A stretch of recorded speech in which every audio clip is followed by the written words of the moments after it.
After these words, the Venerable Subhuti spoke thus to the Bhagavat. O Bhagavat, how is this treatise of the law called, and how can I learn it? After this, the Bhagavat spoke thus to the Venerable Subhuti. This treatise of the law, O Subhuti, is called the Prajnaparamita, transcendent wisdom, and you should learn it by that name. And why? Because, O Subhuti, what was preached by the Tathagata as Prajnaparamita, that was preached by the Tathagata as no paramita. Therefore it is called the Prajnaparamita. Then what do you think, O Subhuti? Is there anything, any dharma, that was preached by the Tathagata? Subhuti said, Not indeed, O Bhagavat. There is not anything that was preached by the Tathagata. Bhagavat said, What do you think then, O Subhuti? The dust of the earth, which is found in this sphere of millions of worlds, is that much? Subhuti said, Yes, O Bhagavat. Yes, O Sugata. The dust of the earth would be much. And why? Because, O Bhagavat, what was preached by the Tathagata as the dust of the earth, that was preached by the Tathagata as no dust. Therefore it is called the dust of the earth. And what was preached by the Tathagata as the sphere of worlds, that was preached by the Tathagata as no sphere. Therefore it is called the sphere of the worlds. Bhagavat said, What do you think, O Subhuti? Is a holy and fully enlightened Tathagata to be seen that is known by the 32 signs of a hero? Subhuti said, No, indeed, O Bhagavat. A holy and fully enlightened Tathagata is not to be seen by the 32 signs of a hero. And why? Because what was preached by the Tathagata as the 32 signs of a hero, that was preached by the Tathagata as no signs. Therefore they are called the 32 signs of a hero.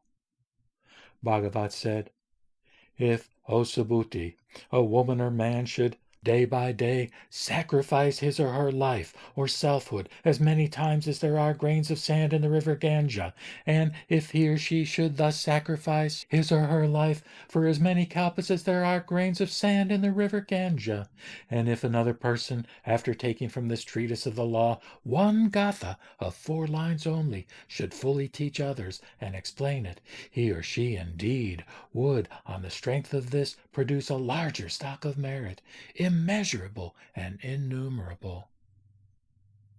At that time, the Venerable Subhuti was moved by the power of the law, shed tears, and having wiped his tears, he thus spoke to the Bhagavat. It is wonderful, O Bhagavat. It is exceedingly wonderful, O Sugata, how fully this teaching of the law has been preached by the Tathagata for the benefit of those beings who entered on the foremost path, the path that leads to nirvana, and who entered on the best path, from whence, O Bhagavat, knowledge has been produced in me. Never indeed, O Bhagavat, has such a teaching of the law been heard by me before.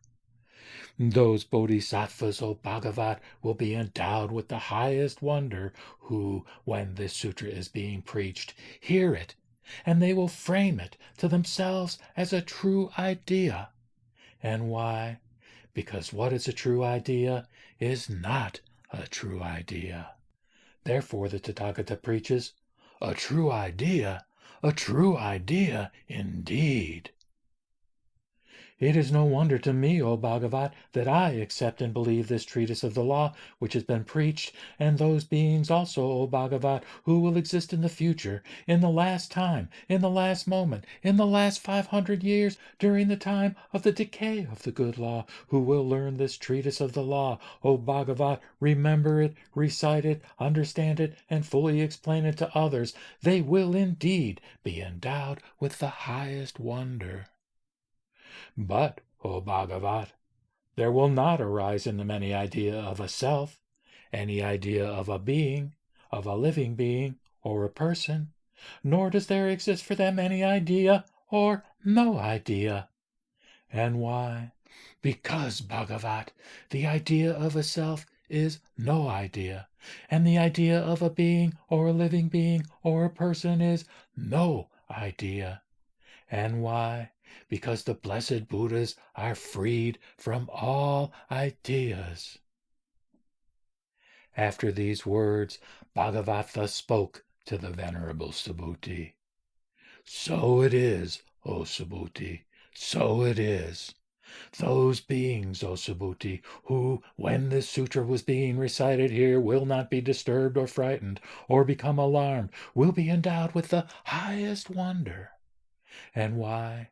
Because, O Subhuti, this was preached by the Tathagata as the Prajna Paramita, which is no paramita. And, O Subhuti, what the Tathagata preaches as the Prajna Paramita, that was preached also by immeasurable blessed Buddhas. Therefore it is called the Prajna Paramita.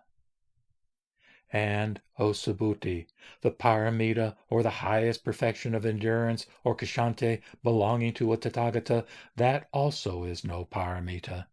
And why?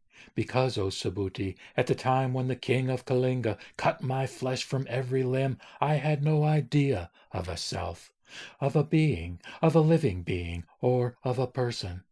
I had neither an idea nor no idea.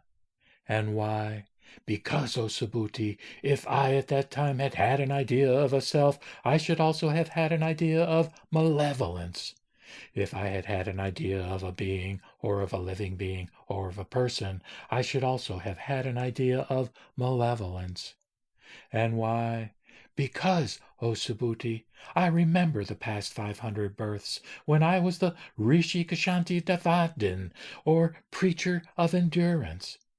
At that time also I had no idea of a self, of a being, of a living being, or of a person.